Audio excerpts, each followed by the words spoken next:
pick up ပိုင်းလေးကတော့လက်တလုံးမှာကိုယ့်ရဲ့ energy ကဘယ်လိုလေးရှိနေလဲဆိုတာကို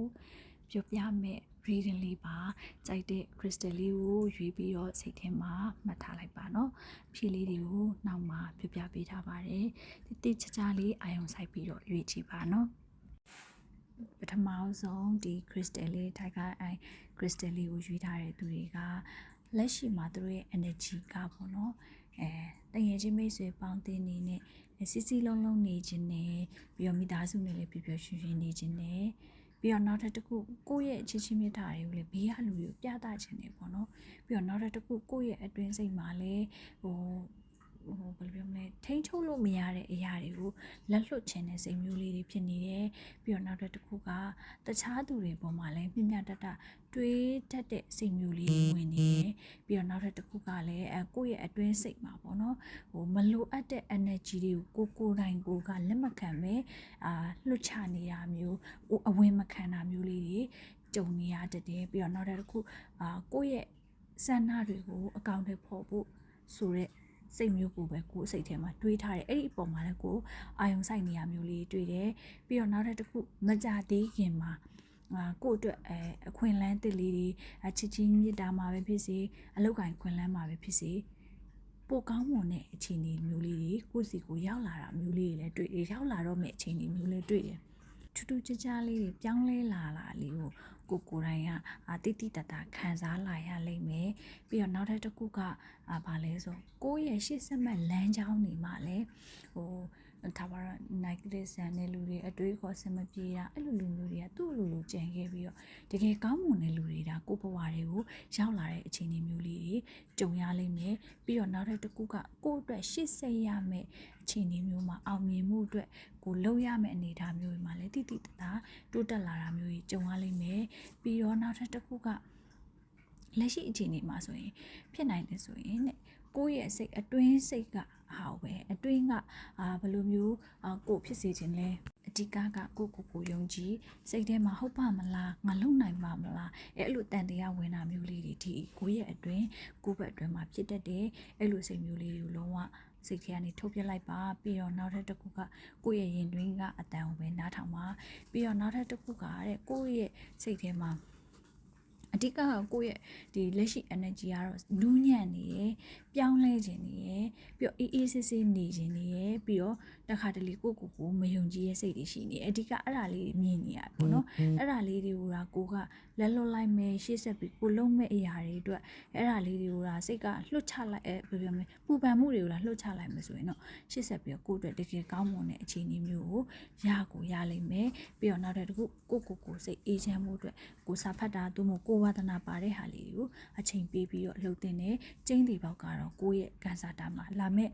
ခွန်ရှိကိုအတွက်မတိမတာနဲ့ကောင်းသောပြောင်းလဲခြင်းတွေကိုပြောင်းလဲလာမှုကိုခံစားရမယ့်အခြေအနေမျိုးလေးတွေမှာ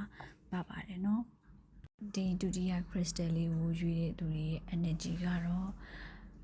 အခုလက်ရှိမှာဆိုရင်ကိုယ့်ရဲ့ခံစားချက်တွေအသစ်တွေပေါ်နေတယ်အရင်နဲ့မတူတဲ့စိတ်မျိုးတွေဖြစ်နေတယ်ဒါပေမဲ့တခုရှိတာကလက်ရှိအခြေအနေမှာဘယ်လိုဖြစ်နေလဲဆိုတော့တာဝန်ဝတ္တရားတွေပြီးတော့နောက်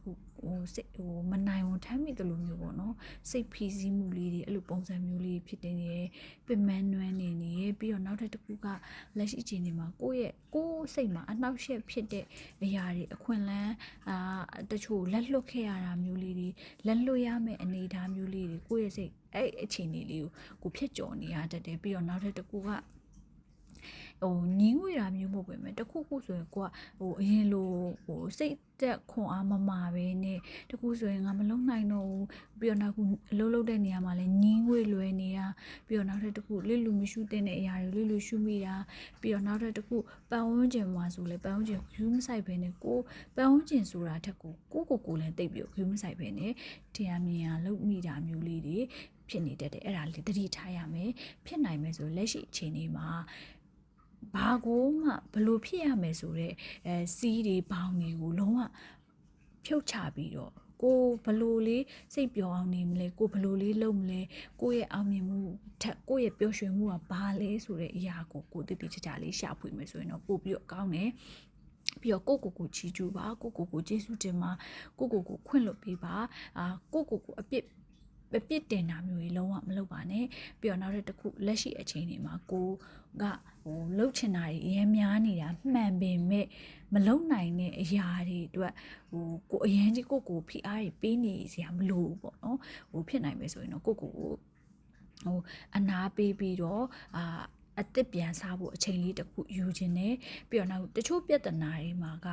ကိုကြောင့်မဟုတ်ဘဲနဲ့သူများကြောင့်ဆိုတဲ့ပြဿနာမျိုးလေးရှိနေတာတွေ့တယ်အဲ့ဒီအတွက်အဲ့ဒီပြဿနာတွေကိုလေကိုကဘယ်လိုပြောမလဲကိုကြောင့်ဆိုပြီးတော့အမြင်ကိုအရင်ဖိအားမပေးဖို့ဂရုစိုက်ပါဖိအားတွေပေးမိတာမျိုးကြီးဖြစ်နေတဲ့အတွက်မပေးဖို့ကိုဂရုစိုက်ပါပြီးတော့နောက်ကိုလုံနေတဲ့အရာတွေကိုဖြစ်ချင်တဲ့ဆန္ဒတွေတကယ်ကိုဖြစ်လာလိမ့်မယ်အဓိကစိတ်ပိုင်းဆိုင်ရာအားနည်းနေရမျိုးမဟုတ်ပေမဲ့စိတ်ပိုင်းဆိုင်ရာအတက်ကြမြန်နေတယ်စိတ်ခံစားမှုများနေရပေါ့နော်ပြီးတော့နောက်တစ်ခုကိုမှရှိတဲ့စိတ်ခံစားမှုအရာအားလုံးတွေကိုကိုတကယ်လုံနိုင်နေဆိုတဲ့စိတ်မျိုးလေးနဲ့လုပ်ပါတဖြည်းဖြည်းကိုပွားမှာရှေ့ဆက်ပြီးအောင်မြင်မှုတွေရလာမယ်အဆင်ပြေလာမယ်အဓိကကိုယ့်အတွက်ငြိမ်းချမ်းမှုကိုအရင်ရှာပါအဲ့ဒါမှကိုယ့်အတွက်တကယ်အဆင်ပြေတဲ့အခြေအနေမျိုးရောက်ပါလိမ့်မယ်ပြီးတော့နောက်တစ်ခုအနာယူပေးပါပြီးတော့ကျမကြီး glue site ပါရေကိုဝတောက်ပါအိတ်ချိန်မှန်အောင်လုပ်ပါအဓိကကိုယ့်မှာအဆဆရရာကenergy ကကျနေရမျိုးမဟုတ်ပေမဲ့နည်းနည်းလေးတော့တတိထားရမှုမျိုးရှိရဲ့အတွက်ကိုအဆဆရ glue site မယ်ဆိုရင်တော့အဆင်ပြေလာပါလိမ့်မယ်အဓိကကိုအပြစ်မတင်မိဖို့အရင်ရေးကြည့်ပါတယ်เนาะကျမ်းပါပါစေဒီပိုင်းကိုရွေးရလူအားလုံးစိတ်ကိုတိကဂရုစိုက်ပြီးတော့တရားထိုင်တာပြီးတော့ယောဂကျင့်တာမျိုးလေးလုပ်ပေးပါအမြဲဆုံးကံကောင်းခြင်းတွေရရှိပါစေဒီနောက်ဆုံး crystal လေးကိုရွေးထားတဲ့သူတွေကတော့ဒီလက်တော်လောခုကိုယ့်ရဲ့ energy ကပေါ့နော်အရင်စိတ်လောနေတယ်ပြီးတော့နောက်တစ်ခုဆိုရင်လိုတာထပ်ပို့ပြီးတော့ပူပန်နေရမျိုးတွေ့တယ်ပြီးတော့ကိုယ့်ရဲ့ချက်တွေပြည့်ရမယ်ဆိုတဲ့စိတ်အရင်များနေရပေါ့နော်အဓိကကတော့လိုတာထပ်ပို့ပြီးတော့ရမ်းစိတ်လောနေရမျိုးလေးတွေ့တယ်ပေါ့နော်အဲ့ဒါကြောင့်မလို့နည်းနည်းလေးစိတ်ကိုအေးစစ်ထားပါပြီးတော့နောက်တစ်ခုကကိုယ့်ရဲ့အနာဂတ်မှာအဆင်ပြေပါမလားဆိုတဲ့တန်တရားစိတ်တွေစိုးမှုနေရမျိုးတွေ့တယ်ပြီးတော့နောက်တစ်ခုအတွင်းစိတ်ထဲမှာလည်းကိုယ့်ဘဝကိုမေးခွန်းတွေအမျိုးမျိုးမေးနေတယ်ပေါ့နော်ပြီးတော့နောက်တစ်ခုစိတ်ကအမြဲတင်းမာနေတယ်ပြီးတော့နောက်တစ်ခုဆိုရင်စိတ်အလိုမကျတဲ့စိတ်ထက်ကိုအမြဲတမ်းအတွင်းစိတ်မှာတင်းခံထားတဲ့စိတ်ကြီးကများနေတယ်ပေါ့နော်အဲ့အတွက်တတိထားရမယ်ပြီးတော့နောက်တစ်ခုဆိုရင်အရင်တော့ကွာအေးစစ်စစ်နဲ့အရာရာကိုလက်ခံတတ်တယ်ဆိုရင်တော့ဒီအခုချိန်မှာလက်မခံနိုင်ဘူးတခုဆိုရင်ကိုတင်းနေမာကြောတဲ့စိတ်မျိုးဖြစ်နေရပေါ့နော်အဲ့ဒါလေးကိုတတိထားရမယ်ပြီးတော့နောက်တစ်ခုကအခုလက်တလောချိန်နေမှာဆိုရင်ကိုဘဝအတွက်တကယ်ကောင်းမွန်တဲ့အခြေအနေတခုကိုရှာရမယ့်အနေအထားမျိုးရှိရဲပြီးတော့ကိုယ့်အတွက်လည်းအိမ်မက်တွေမက်တာမျိုးလေးပြီးတော့နောက်တစ်ခုမမျော်လင့်တဲ့အခြေအနေတခုရောက်သွားမမျော်လင့်တဲ့အခြေအနေမှာကိုဖြည့်ရှင်းစရာရှိတဲ့အရာလေးဖြည့်ရှင်းနိုင်တာမျိုးလေးကြုံရမယ်စီးပွားရေးလေးပိုတိုးတက်လာတာမျိုးကြုံရမယ်တခုကတော့ကိုယုံကြည်ဖို့ပဲတဲ့ဘာဖြစ်လို့လဲဆိုတော့ကိုယုံကြည်ပြီးတော့ကိုစိတ်ကိုအေးချမ်းတဲ့နေတာလုပ်မယ်ဆိုရင်အဆဆရရအဆင်ပြေတဲ့ပြီးတော့ကိုကဖြည်းဖြည်းမှန်သာရှောက်သွားမယ်ဆိုရင်နောက်ဆုံးမှာကိုဆုံးဖြတ်ချက်ချထားတဲ့အတိုင်းတိကျကျအရာအလုံးကိုအဆင်ပြေနိုင်တာမျိုးတွေ့တယ်တိကတချို့မမြင်နိုင်တဲ့အရာမဖြစ်သေးတဲ့အရာမလုံနိုင်တဲ့အရာတွေကိုအရင်မထိန်ချုပ်ဘူးပြီးတော့နောက်တစ်ခုကိုယ့်ရဲ့စိတ်ကိုလည်းအနာပေးဖို့ပြီးတော့နောက်တစ်ခုကကိုလုံးတော့မဲ့အရာတွေဆိုရင်တန်တရားဝင်နေတာမျိုးတွေမလုပ်ဖို့အဓိကအဲ့ဒါတွေသတိထားရမယ်ပြီးတော့နောက်တစ်ခုကိုမှသူများအခုလက်ရှိ energy မှာကိုသေချာမသိလို့တာကိုသူများတွေမခံမှန်းတတ်တဲ့အခြေအနေမျိုးတွေအောင်ကိုခံမှန်းမိတာမျိုးခံမှန်းနိုင်တာမျိုးရှိတယ်လို့အဆောင်လျှောက်ကောင်းနေအိမ်မက်ကောင်းနေတွေ့တာမျိုးပြီးတော့ငွေကြေးနဲ့ပတ်သက်ပြီးတော့ငွေကြေးဝင်တာမျိုးမမျှော်လင့်တဲ့အခြေအနေမှာ